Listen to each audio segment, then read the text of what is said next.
pa rin tayo sa Hong Kong! Ang tayo't maglalaro ng Alan Pia Pick! Alan Pia Pick! Alan Pia Pick! Hop! At kaya naman, ang ating mga kalahok ngayong araw ay ang mga Filipino overseas professional teachers In in Hong Kong! Kuya Alan, simulan na natin! At dito, sa Alan Pia Pick, walang matatalo. Bakit? Pag nanalo kayo sa akin, may 1,000 Hong Kong kayo. Pag ako naman nanalo sa inyo, meron pa rin kayong 500 Hong Kong. So, umpisa na natin. Alan Pia Pick! Thank you, Thank you, Sarah. ma'am! Alan Pia Pick! 5,000 pesos. Yes! Alan Pia Pick! Orange 1,000. Ready and Alan Pia Pick! Alan Pia Pick! Thank you, Lucy. Thank you. Ready and Alan Pia Pick! Panalo! Panalo! Yung ay niya, akala ko natalo, panalo naman. Panalo. Ready and Pasali ako. Alan Pia Pick! Alan Pia Pick!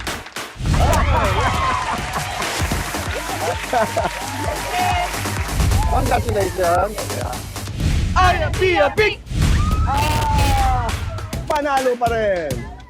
Go! Alan Pia Pick! Ang galing naman ni Jay, no? Go! Alan Pia Pick! Nanalo pa rin. Hindi ko alam kung nanalo o natalo. maraming salamat po sa inyong panahon. Public holiday today. And Kuya Boy, for me, very special na dito tayo nag-Independence Day episode, no? Kasi si Tatay sobrang busy. Kahit gaano siya ka-busy, kahit sino ka-meeting niya, pwede kami maghintay sa labas ng office niya, kumatok or magpakita, and then pwede namin puntahan. Nung towards high school na ako, pag may konti siyang naipon, Hong Kong kami, solo namin siya, no? And because that was around the time na naghahanda na yung Hong Kong for independence din. Pinoy, makikita natin ang isang idea dito is independence from poverty. Di ba na kailangan mo pang pumunta ng ibang bansa para lang kumita ng tama, para lang makapag-aral yung anak, mapagamot yung ano, no?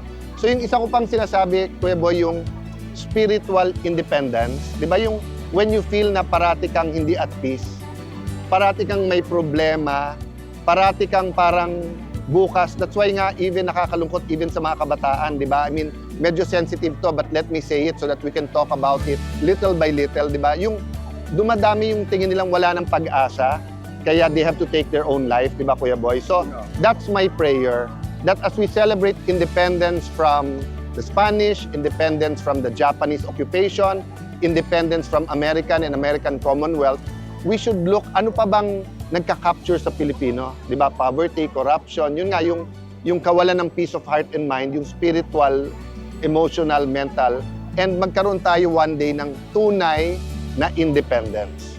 Napakaganda. Ako naman, pag pinag-uusapan po ang kalayaan ng independence, parang may kaakibat na, number one, responsibilidad. Pangalawa, para sa akin ang independence also is a responsibility. It becomes a responsibility dahil kailangan panindigan natin yung ating pagiging malaya. Ang kalayaan dapat ay magamit natin sa pagpapabuti sa atin bilang mga tao, bilang bayan. It's part of human nature na may nangaapi. Tama. Diba?